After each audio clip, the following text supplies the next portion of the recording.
boa oportunidade que Deus tem dado a vocês. Muito bem, não quero me alongar, mas convidaria você que talvez não veio ontem à noite, nem hoje pela manhã, a olhar na internet depois as duas mensagens, para talvez o que vou dizer essa noite não faça muito sentido para você, pois estamos seguindo um raciocínio a partir do texto que estamos meditando. Então, caso você tenha alguma dificuldade de compreensão, volte depois no YouTube e assista os sermões de ontem à noite e de hoje de manhã, porque encerro essa palavra nessa noite falando de como a gente está trabalhando esses dias. Ontem à noite, por favor, nós trabalhamos o extraordinário que já aconteceu e nós estamos estudando Romanos capítulo 12. Hoje, pela manhã, falamos sobre o extraordinário de como viver em comunidade.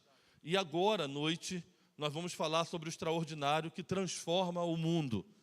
E a gente partiu do pressuposto bíblico de que só é possível a gente viver o extraordinário de Deus em nós, a partir de uma compreensão daquilo que já aconteceu. O problema do cristianismo brasileiro, ou americano, sul-americano, não sei se possa atrelar a todo mundo, é essa ideia de estímulo por alguma coisa que Deus ainda pode fazer. E esse equívoco tem levado muitas pessoas a viver uma experiência com Deus através de barganha. Se o Senhor fizer determinada coisa, eu faço para o Senhor. Se o Senhor me der isso, se o Senhor atender essa oração, se o Senhor ouvir o meu pedido, eu entrego a minha vida, eu me dedico ao Senhor. E isso não é viver o extraordinário de Deus. O absurdo da cruz precisa ser o extraordinário atual na nossa vida. Aquilo que já aconteceu precisa ser o fator motivacional de tudo que Deus deseja fazer através de nós.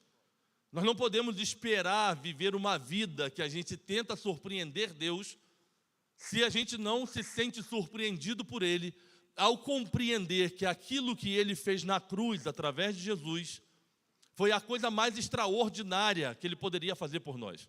Ontem à noite disse isso. Ousaria dizer aqui que você seria capaz de dar a vida pelo seu filho, aos pais que estão aqui. Mas dificilmente você entregaria a vida do seu filho pela vida do seu pai, pela vida da sua mãe, do seu esposo ou da sua esposa. Dificilmente você daria a vida do seu filho por você mesmo. E quando você compreende a palavra, quando ela diz que Deus amou tanto o mundo, que Ele deu o seu único filho para morrer em nosso lugar, você consegue compreender o extraordinário que Ele fez por nós. E é a partir dessa compreensão que nos movemos para que o extraordinário dele aconteça em nós. E hoje olhamos a importância dos efeitos dessa compreensão no extraordinário dentro da comunidade. Não adianta amarmos o mundo e queremos salvar os perdidos se não estamos vivendo o amor de Deus, a humildade, o serviço dentro da casa de Deus. Quero fazer um adendo da minha visualização de ontem, de hoje de manhã e de agora à noite. Vocês têm que agradecer muito a Deus pelos adolescentes e jovens da igreja. Uma linda juventude, um lindo grupo de adolescentes, mas senti falta de muitos pais aqui ontem à noite e hoje de manhã. Não é só simplesmente orar, irmãos, e incentivar os nossos filhos que vêm à igreja. A gente precisa apoiar de maneira visível. E no meio de 52 sábados do ano, não seria o bastante você sacrificar qualquer coisa que você julgasse importante para estar aqui ontem à noite para apoiar o seu filho e a sua filha. E aí isso parte de um coração que tem que ser grato a Deus por tudo que Deus tem feito, porque há muitos pais chorando e lamentando as escolhas que os seus filhos têm feito. E se seu filho está na igreja, dedicado à igreja, empenhado na igreja, agradeça ao Senhor por isso e de maneira visível se faça um dos maiores apoiadores e incentivadores que você puder ser.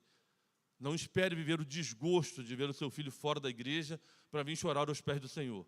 É muito mais fácil você sacrificar do seu tempo para investir tempo com os seus do que amanhã você passar as madrugadas acordado sem saber onde ele está.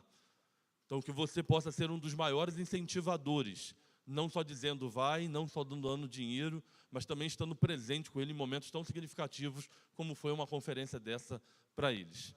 E termino a minha palavra nessa noite olhando para o finalzinho do capítulo 12 de Romanos. O texto vai ser projetado aqui para a gente falar sobre o extraordinário que transforma o mundo. E quero ler com os irmãos a partir do verso 17, Romanos 12, está aí a partir do versículo de número 17. A palavra diz assim: a ninguém devolvei mal por mal, procurai fazer o que é certo diante de todos. Se possível, no que depender de vós, vivei em paz com todos os homens.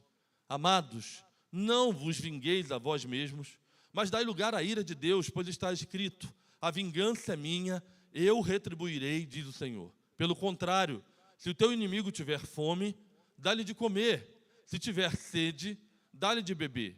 Porque se fizeres isso, amontoarás brasa viva sobre a cabeça dele. Não te deixe vencer pelo mal, mas vence o mal com o bem. A carta que Paulo escreveu à igreja de Roma é uma das duas cartas das que ele escreveu no Novo Testamento, que foi escrita a uma igreja que ele não conhecia. Roma era o império que dominava o primeiro século da era cristã.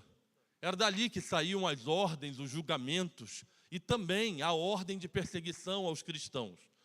E Paulo, então, dedica uma carta que consideramos na teologia a carta mais massiva, mais rica de conteúdo acerca da graça de Deus e do favor dele. Há uma igreja que, se os cristãos estavam sendo perseguidos no mundo, imagina os cristãos que estavam em Roma. Se a situação não estava fácil para quem estava em volta, imagina para quem morava dentro de Roma. Então Paulo dedica uma carta onde ele fala durante 11 capítulos de tudo que Deus fez pela igreja. Ele anuncia àquela igreja o que significou a morte e ressurreição de Jesus, o que era a justificação, a redenção, o perdão de Deus sobre nós. E ele vai enchendo o coração daqueles irmãos que estão passando por um momento difícil sobre o que significou o amor de Deus por eles. Então, a partir do capítulo 12, ele começa a dizer a esses irmãos o que Deus deseja fazer através deles, o que Deus espera. Então, ontem nós falamos que a transformação começa na mente e no coração. A partir da compreensão do sacrifício e de tudo que Deus nos entregou através desse sacrifício, ele diz: olha, não se amolde o esquema desse mundo, mas transformem o mundo pela renovação da vossa mente. E vocês vão experimentar qual é a boa, a perfeita e agradável vontade de Deus. E ele então começa a dizer como que o resultado desse experimentar deve ser vivido dentro da igreja e também fora dele. E a gente olhou hoje pela manhã o sentido disso em comunidade, através dos nossos dons, do serviço e como isso deve ser utilizado. E agora à noite eu quero pensar naquilo que vai para fora, quero me valer de outros textos, irmãos. Quero me pontuar sobre 3 atitudes cristãs que precisam ser percebidas no mundo se nós desejamos viver o extraordinário de Deus. Se é de fato o interesse nosso que esse extraordinário saia de nós e que as pessoas com quem nos relacionamos percebam isso, há 3 áreas da vida cristã que precisam começar a ser modificadas. E, por favor, volto a dizer o que venho dizendo desde ontem à noite, é um processo. Talvez alguns aqui estejam mais avançados nesse processo e outros não. Mas eu queria que você olhasse para essa meditação nessa noite e pensasse nela como o lugar que você precisa chegar, sobre o esforço que você precisa fazer para que, de fato, você experimente esse extraordinário na sua vida. E eu começo olhando a nível de mundo. O efeito do extraordinário de Deus em nós começa pelo extraordinário da gratidão. É quando você começa a viver o mundo, ou ver o mundo por uma outra ótica. Nos 15 anos que estou no Pará, há uma frase que eu utilizo sempre que alguém me pergunta como você está. E eu tenho o hábito de responder que eu estou melhor do que eu mereço. E isso, para alguém que tem um senso de insatisfação, é extremamente conflituoso, porque parece que a gente está se autodiminuindo. E eu explico a razão de usar essa expressão quando as pessoas me perguntam, mesmo nos meus dias difíceis, e a resposta ser quase que automática, dizendo: nós estamos melhor do que merecemos quando penso em mim, na minha família, ou na igreja que pastoreio, ou individualmente, eu estou melhor do que eu mereço. Porque quando eu lembro que eu estava morto nos meus pecados, de que eu estava afastado da presença de Deus, e que havia um distanciamento por conta da minha natureza decaída, e a graça me alcançou, por mais que a minha vida não esteja vivendo, deitado eternamente em berço esplêndido, eu tenho uma compreensão de que eu estou vivendo numa condição melhor do que eu mereço, porque segundo a Bíblia, eu merecia a condenação eterna.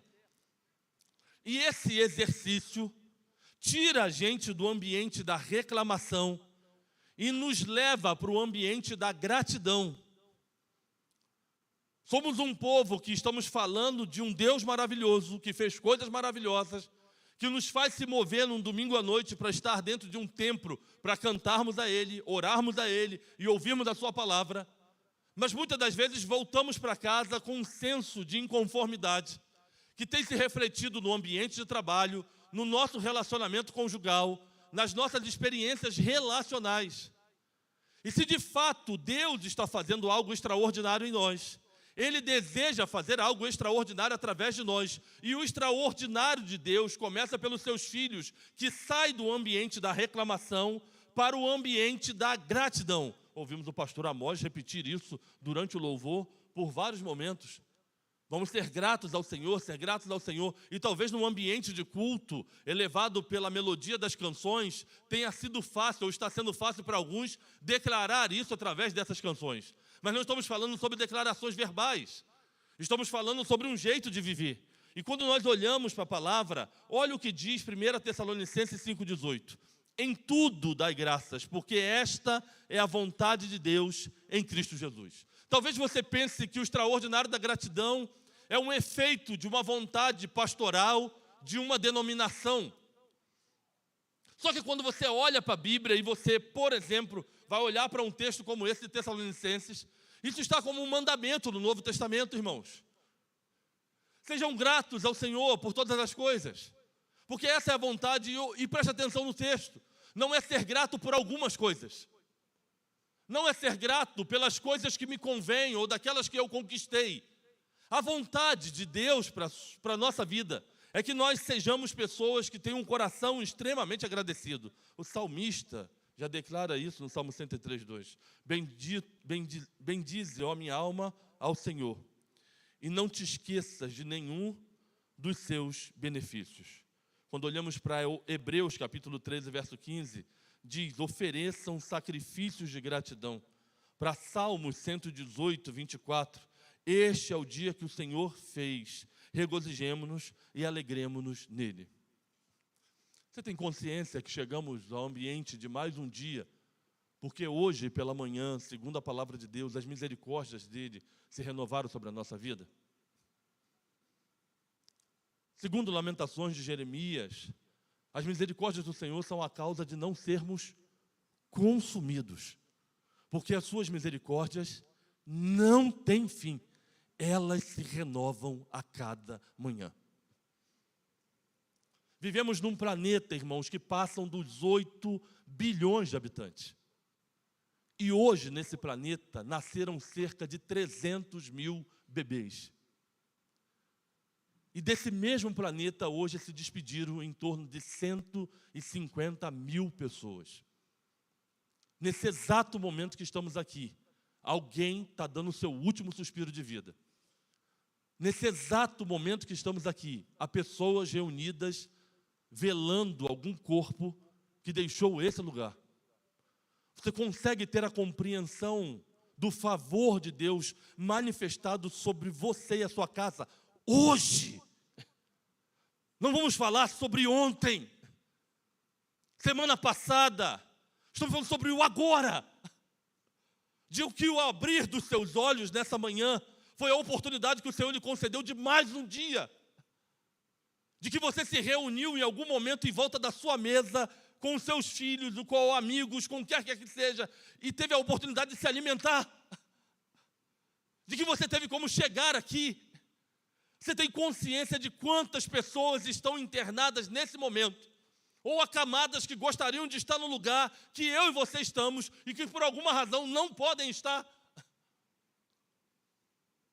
Estamos vivendo sobre uma cultura de insatisfação. A internet tem gerado em nós um desejo de sempre ter mais, de possuir mais, de querer mais. Vivemos sobre uma vaidade exacerbada, se não descontrolada, de um consumismo que tem invadido os nossos lares e que tem deixado muitos lares devastados. Quero abrir uma nota de rodapé aqui e dar mais uma sugestão de alguém que não tem nada contra os irmãos, que não tenho razão para desejar mal algum, mas que já tenho sofrido os efeitos disso dentro da minha comunidade e espero que não esteja acontecendo aqui, mas vou falar mais de maneira preventiva do que corretiva. Meu irmão, se você está envolvido com jogo de azar, com jogo de aposta, eu quero pedir a você, em nome de Jesus, que você abandone isso hoje, antes que o diabo arranque tudo que você tem. Em nome desse consumismo maluco, muitos homens que deveriam ser o exemplo para a sua casa, e não se assuste, hoje mulheres estão viciadas em jogos de azar.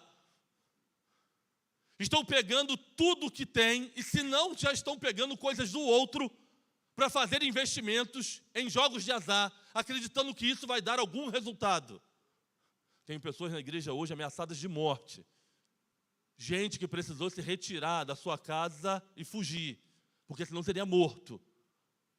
E deixa eu dizer uma coisa a você, o pecado, ele custa mais caro do que você quer pagar.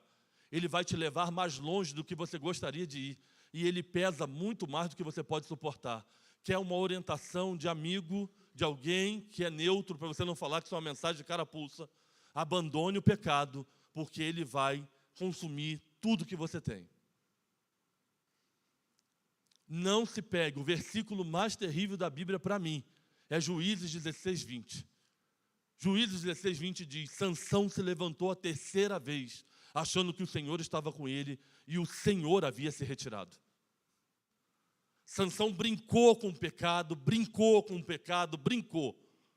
E diz a palavra que ele se levantou a terceira vez, achando que o Senhor estava com ele, e o Senhor havia se retirado. E Sansão, que já estava cego espiritualmente, teve os seus olhos furados literalmente pelos filisteus. Abandone. Abra mão. Que você leve 20 anos para conquistar o que você tanto sonha, mas não tente por caminhos escusos, porque isso pode acabar destruindo a sua própria família. O extraordinário de Deus, irmãos, passa pelo caminho de um coração que é grato a Ele. Por isso, Martin Henry diz: a gratidão é o perfume da alma redimida. Uma alma redimida passa a olhar o mundo por uma outra ótica, a ver o mundo por uma outra perspectiva, porque a graça nos foi revelada e nós somos convidados a viver diferentes. Deveria ser, irmãos, nas nossas igrejas, nas nossas comunidades, os lugares onde as empresas mais gostariam de ter funcionários. Era atrás de pastores e de igrejas que os empresários deveriam vir e dizer: estou precisando de pessoas para trabalhar. Mas talvez somos as pessoas a chegarem mais mal-humoradas amanhã para trabalhar, insatisfeitas com algo que um dia nós pedimos a Deus: Senhor, me ajude a passar no concurso, Senhor, abre uma porta de emprego, Senhor, me ajude a sustentar a minha casa. E aí Deus vai, abençoa, e a gente pega a bênção de Deus e consegue transformar a coisa que nós pedimos a Ele em maldição. Não vamos experimentar o extraordinário se o nosso coração é um coração ingrato. A gratidão é um caminho de um mundo que olha para a gente, e mesmo no meio do caos, consegue nos ver agradecidos pela compreensão de que temos um Deus soberano sobre todas as coisas, que nos disse na sua palavra: olha, o meu Pai dá alimento aos pássaros, o meu Pai veste a erva do campo. Como Ele deixará um dos seus filhos passar necessidade? Por que vocês estão ansiosos pelo que vocês vão comer e beber e se vestir? Por que vocês estão inquietos com essas coisas? E ouvindo uma vez uma mensagem, como que isso mudou a minha relação de oração com Deus. Eu, ouvindo um sermão uma vez, o pastor disse o seguinte: quando que você acordou pela noite e você foi lá na cama do seu pai ou da sua mãe, e você sacudiu seu pai e a sua mãe e disse: pai, nós vamos ter café da manhã? O que nós vamos almoçar amanhã? E quando eu ouvi ele falando sobre essa ilustração, eu me lembrei da minha relação com meu pai. Eu cresci numa casa de pais separados, mas os meus pais viviam dentro da mesma casa. Então, minha mãe dormia num quarto, minha irmã dormia no outro quarto, e eu, meu irmão e o meu pai dormíamos no outro quarto. E no quarto que a gente dormia tinha uma beliche, e meu irmão sempre foi mais friento e eu calorento. E aí eu dormia na parte de cima, mesmo sendo caçula. E eu pendurava bonés e camisa na cabeceira da minha cama, porque meu pai era baixo e gordo, e ele roncava muito. E eu ainda criança, as noites que eu não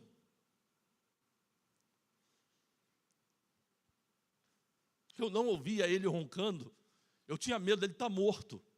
Então eu pegava o boné, a camisa, e eu jogava nele. E ao mesmo tempo que eu jogava, eu me cobria. Era uma relação de querer que ele se mexesse, e ao mesmo tempo um medo dele brigar comigo. E eu me recordo de inúmeras vezes que eu fiz isso. De que eu jogava, e quando ele balançava, dava aquela sensação do medo dele falar alguma coisa, mas ao mesmo tempo um alívio de saber que ele estava ali. Mas eu nunca fui acordá-lo para saber se eu teria o que comer.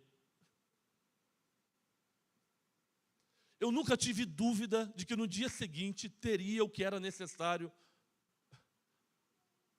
Mas quantas vezes nós vivemos com Deus como se Ele não soubesse, irmãos? Quantas vezes nós nos relacionamos com Ele como se Ele fosse cego, surdo e mudo? E que Ele dependesse do que nós falamos para nos dar o que nós precisamos. E eu que já não me pegava num ambiente de uma relação desesperada com Deus, ou de extrema necessidade, aquilo foi um refrigério para a minha alma, para o meu relacionamento com Ele, na compreensão de que Ele tem cuidado de mim, de que Ele tem me sustentado. Se tenho chegado até onde cheguei, é a bondade dEle manifestada. E a compreensão desse favor de Deus sobre nós nos leva a viver uma vida de gratidão. Deus quer fazer extraordinariamente coisas em nós, e não são sobre coisas sobrenaturais. Mas no ordinário da nossa vida, as pessoas poderem nos ver com um coração mais agradecido e que reclama menos. Olhando para as Escrituras, penso que o extraordinário de dar em vez de receber. O texto diz, olha, procurem viver em paz com todos os homens. No que depender de você, tenta viver em paz. Olha, não pague o mal com o mal, mas o mal com o bem. E a Bíblia vai nos convidando, então, a gente viver sobre uma ótica extremamente diferente do que o mundo tem nos mostrado. Atos, capítulo 20, verso 35, a palavra diz assim, mas bem-aventurado coisa é dar do que receber. O texto em xeque é Paulo se despedindo dos presbíteros em Éfeso. Se você ler esse texto, você vai observar uma característica, uma fala paulina que é extremamente inquietante. Ele vai se despedir dos presbíteros em Éfeso e ele diz lá assim, olha, a única coisa que o Espírito Santo me revelou é que por onde eu passar, eu vou sofrer prisões e açoites.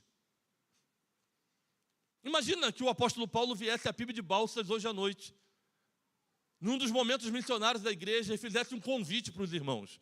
Irmãos, olha, Deus tem me direcionado para a gente fazer um trabalho evangelístico pelo estado do Maranhão ou por qualquer outro estado. E eu gostaria de convidar os irmãos aqui para se juntarem comigo, para que a gente faça essa jornada de viagem. E talvez, ou a única coisa que eu posso dizer aos irmãos, é que o Espírito Santo me revelou que por onde a gente passar, nós vamos apanhar e vamos dormir na prisão. Pergunta da Escola Bíblica Dominical da PIB de Balsas. Quem aqui vai se voluntariar para ir junto com o apóstolo Paulo nessa viagem? Imagina Paulo dando o testemunho dele para a gente nessa noite e dizendo para a gente, olha, eu viajei 3 vezes de navio e as 3 vezes o navio naufragou. Mas eu estou indo para uma 4ª viagem, na Ilha do Marajó, no Pará. E acho, irmãos, que dessa vez o navio não vai afundar. Quem quer ir comigo? Uma coisa eu tenho certeza, o pastor de vocês não ia nem se o navio não tivesse afundado. Porque isso aí, meu irmão, você não tem a força desse homem, você não tem noção da força desse homem. Isso aí no Pará, meu irmão, isso botava o dedo dentro da arma do traficante e falava, abaixa essa arma em nome de Jesus. Isso expulsava demônios, isso era valente demais. Mas isso quando vê a água é igual gato. Essa valentia toda, quando vê a água, fica assustado. E imagina uma notícia dessa. E quando ele chega no verso de número 35 de Atos 20, ele diz, irmãos, deixa eu dizer uma coisa a vocês. O Senhor Jesus nos ensinou que é melhor dar do que receber. Já parou para prestar atenção nessa afirmativa? Esse é um dos textos pelos quais a teologia afirma que Paulo teve realmente um encontro com Cristo. Porque você vai procurar nos evangelhos, isso não está lá.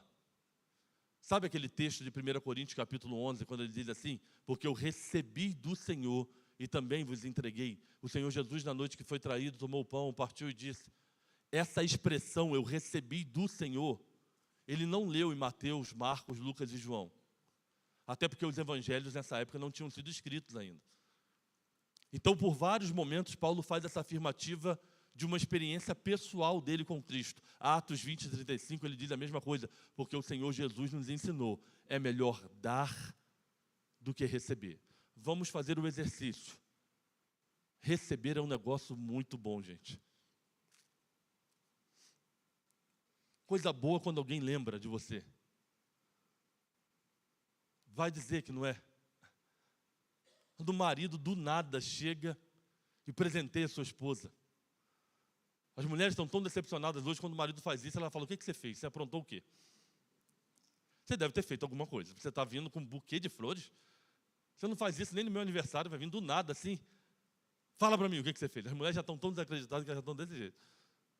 Mas coisa legal é quando alguém lembra da gente, uma mensagem, uma lembrança, um telefonema.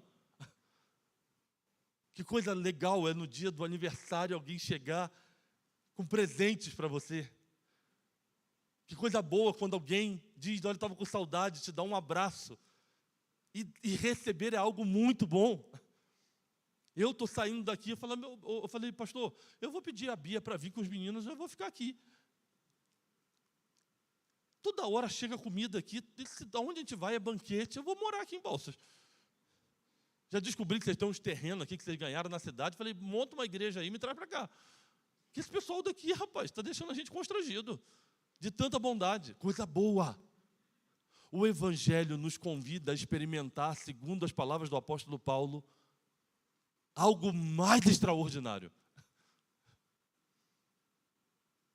Porque se receber é bom, ele diz, melhor coisa é dar do que receber.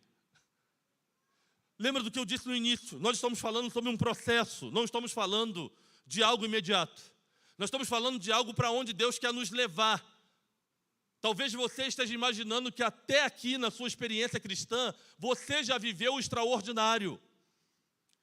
E você se sinta satisfeito. O que eu estou tentando te mostrar à luz da Bíblia é que o Senhor está nos convidando a subir mais um degrau desse relacionamento. É irmos mais além nessa experiência. E aí então ele olha e diz, olha, comece a sentir mais prazer em poder doar do que receber. Comece a sentir mais alegria em poder abençoar do que ser abençoado. E talvez eu e você nos pegamos com um sentimento dizendo, olha, é muito bom receber, mas eu ainda não sinto alegria de dar. É muito bom ser reconhecido, ser visto, ser lembrado, mas eu tenho ainda muita dificuldade de partilhar. E aí está, irmãos, talvez você esteja vivendo muita coisa, mas ainda não o extraordinário, daquilo que a palavra nos aponta como sendo melhor, como sendo mais extraordinário. Porque se a experiência do receber já é boa, o Evangelho de Jesus está nos propondo uma novidade, algo melhor. E se a gente não chegou lá ainda, esse é o caminho da nossa relação com Deus, aonde precisamos chegar. É aonde o Senhor deseja nos levar, não é sobre nós, é sobre a nossa relação com o outro. É sobre como nós estamos nos portando diante do outro. E se estamos enciumados por conta dos nossos lugares no trabalho, se somos capazes de negociar os nossos valores em nome de conquistas, a gente ainda não está vivendo o extraordinário de Deus.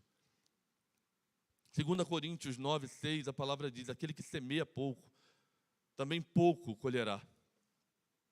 Deus, irmãos, é tão bom, tão bom, tão bom, que Ele nos permite plantar o que a gente quiser. Pensa num Deus bom, que nos dá a chance da gente plantar o que a gente quiser. Mas Ele é tão justo, tão justo, tão justo, que Ele só vai nos deixar colher aquilo que plantamos. Não adianta lançarmos semente de abóbora esperando colher uvas. Vai colher abóbora. Segundo Oséias, aquele que planta um vento, colhe tempestade. As Escrituras nos apontam dizendo: no que for possível de você, viva em paz com todos os homens. Quantas batalhas estamos travando por lugares, por espaço, por reconhecimento? Quantas vezes saímos do ambiente da nossa experiência religiosa, acuados, tristes, decepcionados, porque não foi mencionado o nosso nome, porque não fomos reconhecidos nos atos de bondade que fizemos. Não é esse o extraordinário que Deus espera de nós. O extraordinário é: experimente o sentimento de poder dar, sendo melhor do que receber. Provérbios capítulo 3, verso 9. Honra ao Senhor com os seus bens e com as suas primícias de toda a tua renda. Provérbios 22, 9.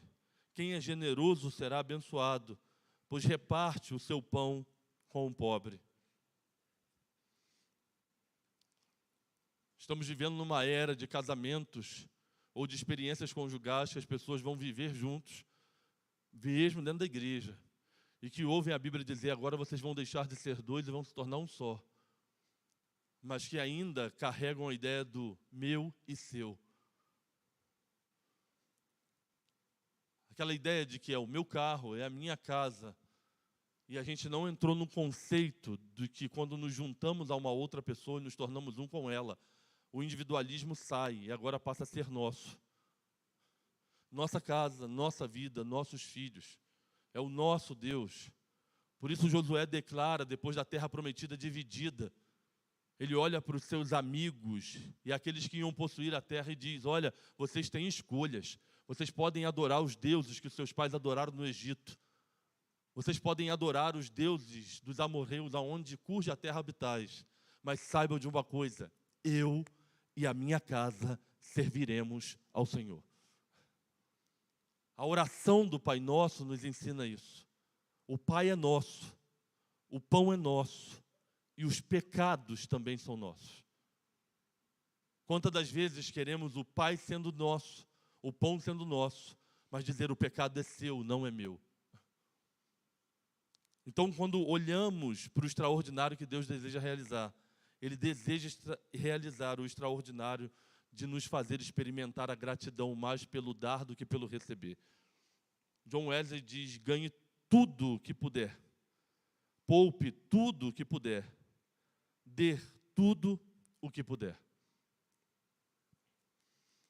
Nós temos a chance de vivermos esse extraordinário e vencermos o nosso ego, o nosso senso de justiça próprio, e dizer: nós queremos chegar a esse ponto do relacionamento com Deus, de sentir mais alegria em poder dar do que receber. Por último, irmãos, o extraordinário de perdoar os inimigos. Todas as vezes que nós entramos na esfera do perdão, talvez esse seja o assunto mais conflituoso e mais desafiador. E você acha que é difícil para você? Imagina para os irmãos que estavam em Roma. A relação do romano com o judeu era uma relação de total desprezo. O romano considerava qualquer um que não fosse romano nada. E imagina isso tomado por um ódio incentivado pelos seus governantes em relação a esse próprio povo, dado a essa notícia de que agora existe um novo rei. E Paulo, então, fala por 11 capítulos tudo que Deus fez, quem Ele é, o seu favor, a sua misericórdia, a justificação, o perdão. E quando chega agora no capítulo 12, ele vai convidar esses irmãos para um caminho incomum. Ele diz, olha, se o teu inimigo tiver fome, dá-lhe de comer. Se ele tiver sede, dá-lhe de beber. Porque se você fizer isso, você vai amontoar brasas vivas sobre a cabeça dele. Não te deixe vencer pelo mal, mas vence o mal com o bem. E aí você imagina você estar ouvindo isso, tomado talvez pelo ódio, pela dor, de ter perdido alguém, pela espada romana. Imagina você tendo uma razão muito maior do que as nossas razões, de ofensa, de abandono, de esquecimento, de alguma agressão verbal ou física que nos alimenta um ódio, uma mágoa, uma tristeza acerca de alguém. Mas imagina esses irmãos tendo que ler essa carta, esperando palavras de refrigério, e o apóstolo diz a esses irmãos, olha, a vontade de Deus, o extraordinário de Deus em nós, quer nos levar a uma experiência da gente conseguir dar alimento ao nosso inimigo, da gente fazer o incomum. Ele está esperando a espada pela espada, ele está esperando o ódio pelo ódio, mas Deus quer nos levar a fazer algo incomum. Se ele tiver fome, vamos dar de comer. Se ele tiver sede, vamos dar de beber. Vamos inquietar a mente dele com ações espirituais. Eu era adolescente ainda na Igreja Batista Barra de Macaé, no Rio de Janeiro. E no domingo de manhã nós recebemos na nossa igreja um pastor chamado Paulinho Bang Bang. Esse homem, na década de 80, foi um dos maiores assaltantes de banco do Brasil. E ele estava andando pelas igrejas, dando testemunho da sua conversão. E eu ainda era menino, quando aquele cara chegou lá para contar a experiência dele, dizendo que ele havia sido preso num assalto num banco em São Paulo, em que todos os seus comparsas foram mortos pela polícia na troca de tiros. E que ele sobreviveu ao ficar agachado entre o banco do motorista e a poltrona do banco de trás. Ele ficou ali, o carro foi todo metralhado, baleado, e ele foi o único que sobreviveu. Nessa troca de tiros, ele mata uma mulher que estava grávida no banco. A mulher morreu com um bebê. E ele foi preso, foi parar na prisão. E meses depois, ele recebe uma visita na prisão de um homem que foi levar para ele Bíblia, livros e alimento. E o homem que fez isso era o esposo e pai da criança morta. E ainda estamos falando da época de retroprojetor. Tem uma geração que não sabe nem o que é isso. E eu lembro que ele espelhou na parede da igreja a notícia do jornal. E eu tinha, sei lá, 12, 13 anos, 14 anos, não sei.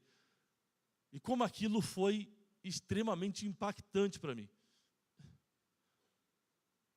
Que a razão da experiência dele com o Evangelho tem a ver com o homem que ele atingiu e tirou as coisas mais preciosas, vendeu a única moto que tinha e foi à prisão levar Bíblia, livros e alimento para o assassino da sua esposa e da sua filha. Quando a gente para pensar sobre isso, parece ser algo impensável. Nós nunca vamos conseguir chegar a esse extraordinário, irmão, se Deus não estiver conosco. E eu queria fazer um exercício com os irmãos sobre aonde nós estamos, e talvez você se veja nessa ilustração. Todas as vezes, irmãos, que eu pago o bem com o bem e o mal com o mal, isso não me transforma em divino nem diabólico. Todas as vezes que alguém me ofende, eu ofendo de volta. Todas as vezes que alguém me abraça, eu abraço de volta. Todas as vezes que alguém me ajuda, eu ajudo. Ou que alguém me atrapalha, eu atrapalho. Isso só revela ao mundo a minha humanidade. Mas todas as vezes que eu pego o bem que alguém me faz e eu devolvo em mal, eu saio da minha humanidade, eu me distancio da minha divindade, e eu me transformo a pior espécie da humanidade. Eu me transformo na expressão exata do diabo. Por isso a Bíblia trata a honra a pai e mãe de maneira tão séria. É o primeiro mandamento com promessa. Honra teu pai e tua mãe, para que se prolongue os seus dias sobre a face da terra. Todas as vezes que eu, como filho, consigo pegar a bondade que meu pai e minha mãe fizeram por mim, e eu devolvo em mal, eu não me pareço com o humano, muito menos com o divino, e eu me torno a pior face do ser humano. Eu me torno a imagem do diabo sobre alguém. O bem pelo bem, o mal pelo mal, humanidade. Fazemos isso aqui. As pessoas que não professam fé, o ateu faz isso lá fora. Uma pessoa que nunca confessou Jesus como Senhor faz a mesma coisa, se é essa a nossa prática, bem pelo bem, mal pelo mal. Mas se eu pego a bondade que alguém me faz e eu devolvo em mal, eu começo a revelar algo muito ruim. Sabe o cara que promete amar a mulher e depois espanca? Sabe o pai que ora para que Deus lhe dê filhos, mas depois não cumpre o seu papel? Sabe a capacidade da gente tramar coisas para que o outro possa tropeçar e cair?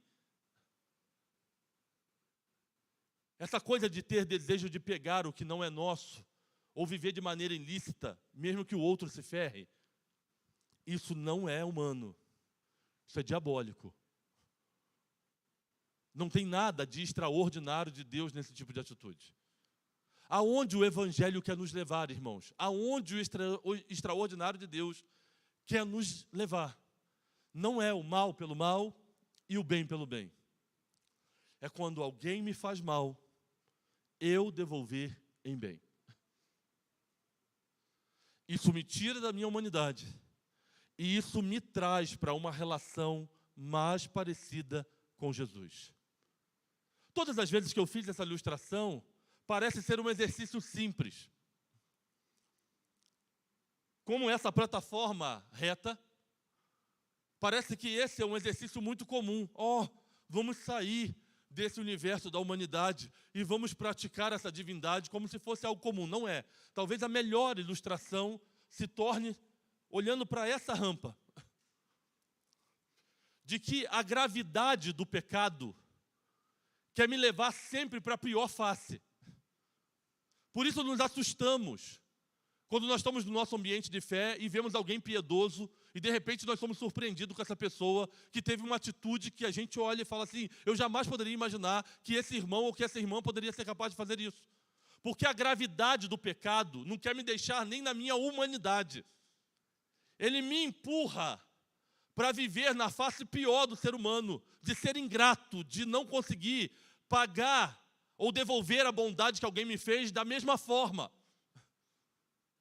E que quando nós olhamos para o que Deus deseja fazer, é como se nós tivéssemos que fazer força para nos manter na parte mais alta, que vai nos fazer fugir da face diabólica, da humana, para nos fazer pequenos cristos na vida de alguém. O que Paulo está propondo à igreja de Roma é que eles saiam da sua humanidade, se afastem da pior face humana e se pareçam mais com Jesus. E esse impulso está sempre tentando nos levar a dizer, não é o jeito. O pecado está sempre tentando nos colocar na zona mais confortável. E haverá de mim, de você, o esforço da gente sair da nossa humanidade para dizer, Senhor, me ajude a chegar nesse nível de relacionamento. Me ajude a galgar degraus da minha experiência com o Senhor, que eu consiga chegar ao ponto de olhar para o meu inimigo e dar a ele o de comer e de beber. De mesmo sabendo o mal que ele me causou, mesmo sabendo dos seus sentimentos contra mim, de eu conseguir povoar sobre a cabeça dele brasas vivas de inquietação, porque eu não estou dando a ele o que ele espera, eu estou dando a ele aquilo que o Senhor me deu. Eu estou praticando sobre ele o incomum. O comum seria mal pelo mal, bem por bem. Mas o Senhor está nos querendo levar para um extraordinário além da conformidade. E essa gravidade da nossa espiritualidade é um convite a gente sair desse lugar que nós estamos, para chegarmos ao ponto mais alto da nossa relação de fé.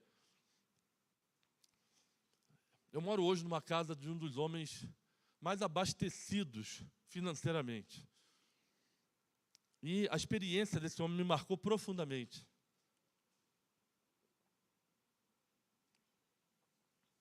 Ele cedeu a sua casa para que eu e Bia pudéssemos morar por um bom tempo. E ele tem muitos recursos, mas é muito simples. E um dia fui me sentar com ele para conversar, para ouvir a sua história. E ele disse que ele foi preso, acusado de uma coisa que ele não havia feito, porque ele cedeu o espaço da sua empresa para uma movimentação e ele não sabia que essa movimentação era uma coisa ilegal.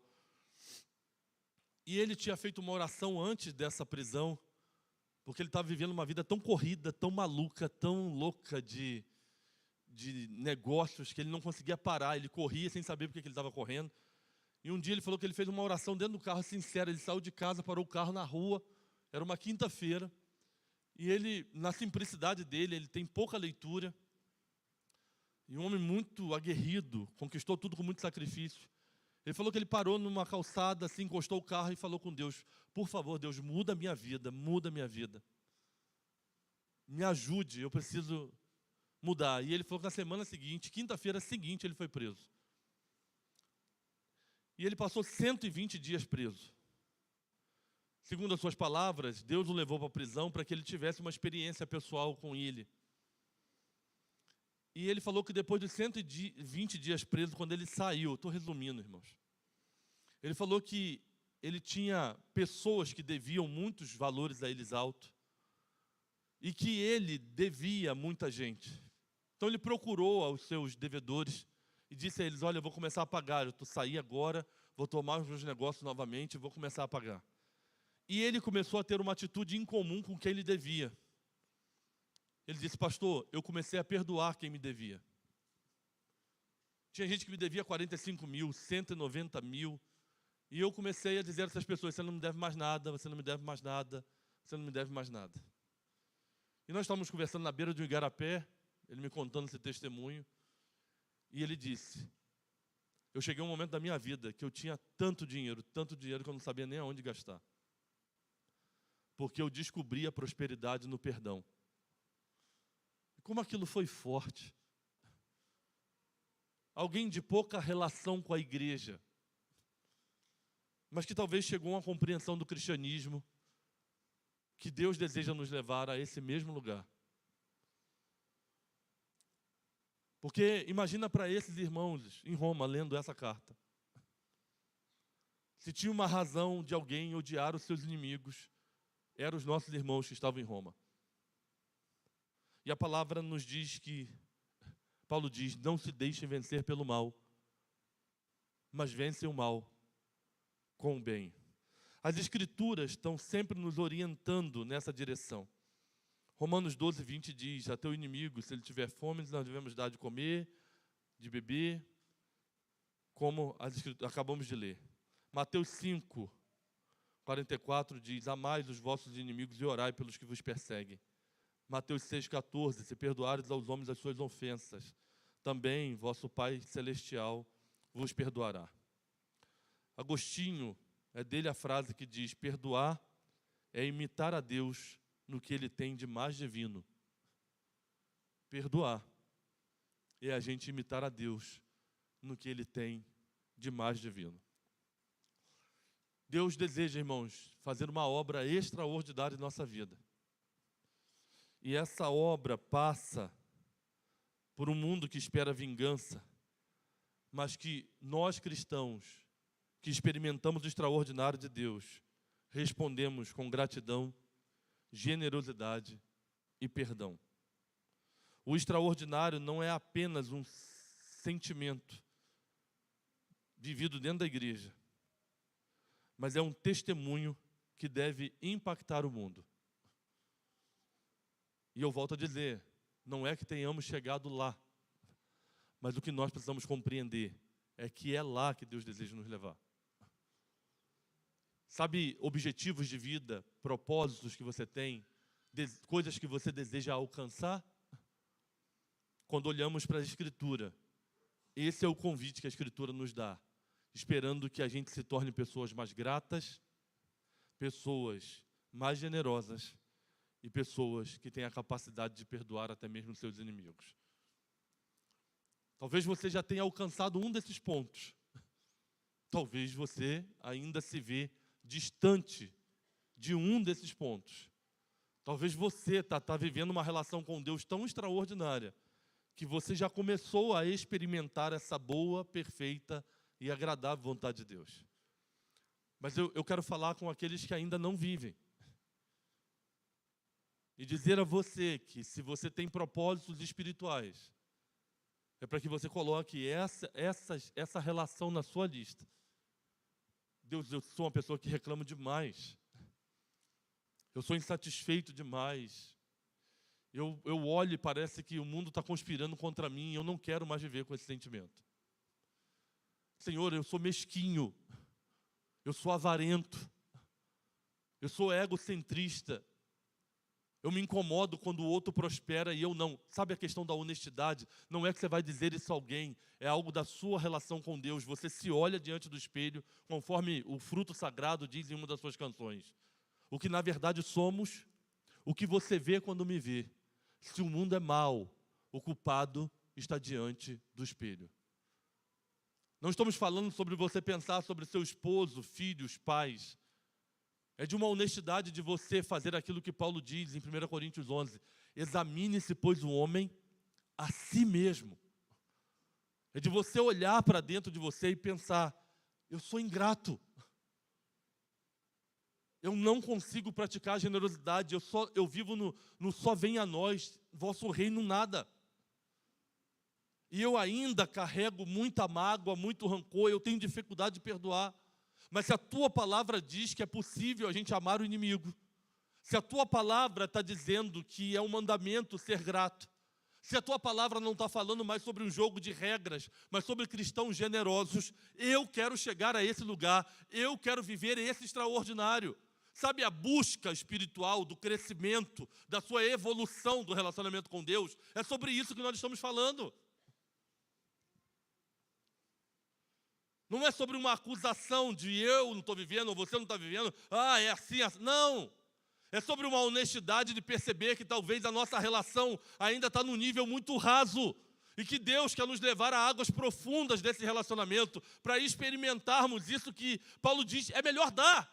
Meu Deus, mas eu amo receber. Mas se o Senhor está dizendo que é melhor ser doador, que é melhor poder ser mais generoso do que só viver pedindo. Eu quero chegar a esse nível de relação com o Senhor. Eu não quero continuar da mesma forma. Eu não quero continuar só recebendo, sendo mesquinho. Eu quero experimentar o que a tua palavra diz que pode ser real. Eu já orei tanto, pastor, para perdoar, mas eu ainda dói, ainda me machuca, ainda me fere. Mas a palavra está dizendo que é possível. Então se aprofunde na sua relação com Deus. Não é que você precise provar nada para mim ou para alguém, mas que você chegue a esse degrau, lutando contra a gravidade do pecado, para que as pessoas não vejam mais você, mas vejam Cristo em você. Para que não sejamos mais eu e você dizendo aos Marcondes, os Pereira, os Silva, os Rocha, mas seja Cristo em nós. As atitudes de Cristo sejam percebidas em nossa vida. Que Deus abençoe a todos nós. Que o Senhor nos faça refletir, meditar e aplicar a sua palavra em nossas vidas.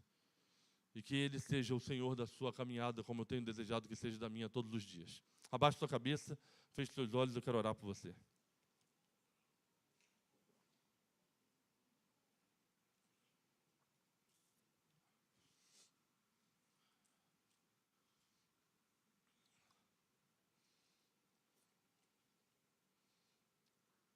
Palavra inquietante, desafiadora, extremamente confrontante. Mas nós estamos falando o mês inteiro sobre o extraordinário de Deus. E o Evangelho é loucura para aqueles que ouvem. O Evangelho é algo controverso, todo mundo. Enquanto o mundo está falando de poder, de títulos, de vingança, o Evangelho está falando de humildade, de serviço, de perdão. Enquanto muitos, em nome de Deus, estão falando de governar, de dominar, de possuir, o Evangelho de Jesus está falando em doar, em servir, em abençoar. É incomum. Talvez você está aqui nessa noite e ache isso uma loucura. E deixa eu lhe dizer, você é a pessoa mais normal nesse auditório. Talvez você silenciosamente esteja dizendo, esses crentes são malucos, falando essas coisas, o pastor dizendo essas coisas. Isso é uma loucura. E é realmente. Nós não regulamos bem. Nós acreditamos num sacrifício que aconteceu há mais de 2000 anos atrás e acreditamos que foi em nosso favor. Nós oramos a um Deus que não estamos vendo, adoramos Ele e cremos que Ele está nos ouvindo, mesmo quando a gente ora todo mundo junto. Nós não somos normais. Não há normalidade. Há um Espírito que se move em nós e nos faz crer nisso tudo pela fé. E nos provoca a não continuarmos sendo da mesma forma. Mas nos convida a deixarmos de ser nós mesmos para sermos mais parecidos com esse Deus que dizemos amar e que nos salvou. E você conhece o seu coração, eu conheço o meu, e como isso me confronta. O quanto eu faço e vou me vendo ainda tão distante de tanto desses objetivos. Mas se os homens de Deus experimentaram, eu quero experimentar também. Eu não quero viver um relacionamento raso. Eu não quero continuar na superfície acreditando que é o bastante. Se é o que Deus deseja fazer através da minha vida, eu preciso dar passos para que isso se torne visível para aqueles com quem eu convivo. E talvez seja o seu desejo também. Talvez seja a sua vontade também de dizer, eu não quero continuar nesse lugar. Tem me feito até mal. Quando eu percebo que meus filhos olham para mim e não me veem como uma pessoa grata. A minha esposa olha para mim e não consegue ver em mim generosidade. E os meus familiares que sabem que hoje eu estou seguindo a Jesus, servindo a Ele, não conseguem receber de mim perdão. E isso me inquieta. E eu não quero permanecer assim. Eu quero viver algo diferente. E talvez o seu sentimento, irmãos, é o mesmo sentimento que povoa o meu coração. Da palavra que vem, que me confronta e que me faz ir aos pés do Senhor e me apresentar diante dele dizendo, eu reconheço que eu estou longe. Eu reconheço que eu tenho muito a melhorar. Mas eu quero que o Senhor trabalhe na minha vida. Para que as pessoas não vejam mais o Tiago, não vejam mais os Marcondes, mas vejam Cristo em mim. Eu quero ser o extraordinário, Pai. Eu quero viver o teu extraordinário. Meu irmão, se essa é a tua vontade, como é a minha, e você quer se juntar à minha oração, quero convidar você a sair do seu lugar e vir aqui à frente, nós vamos orar juntos. Eu não quero que você faça isso porque alguém vai fazer. Eu quero que você olhe para você e diga a você mesmo, eu não quero continuar assim. Eu sei das minhas limitações, mas Senhor, me ajude.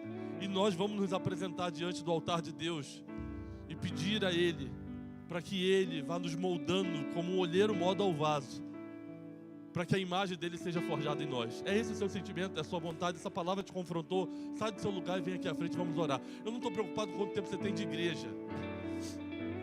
Eu não estou preocupado a sua idade, a sua cor. Eu estou olhando para você como eu estou olhando para mim e me vendo extremamente desarmado diante da palavra. E diante dessa palavra eu quero me colocar diante do Senhor e dizer, Senhor, ajuda-me, socorre-me. Eu não quero continuar no mesmo nível, eu quero subir um degrau de relacionamento com o Senhor. É a sua vontade, meu irmão, se junta a gente. Vem para cá, vamos orar junto. O altar é lugar de cura, lugar de restauração,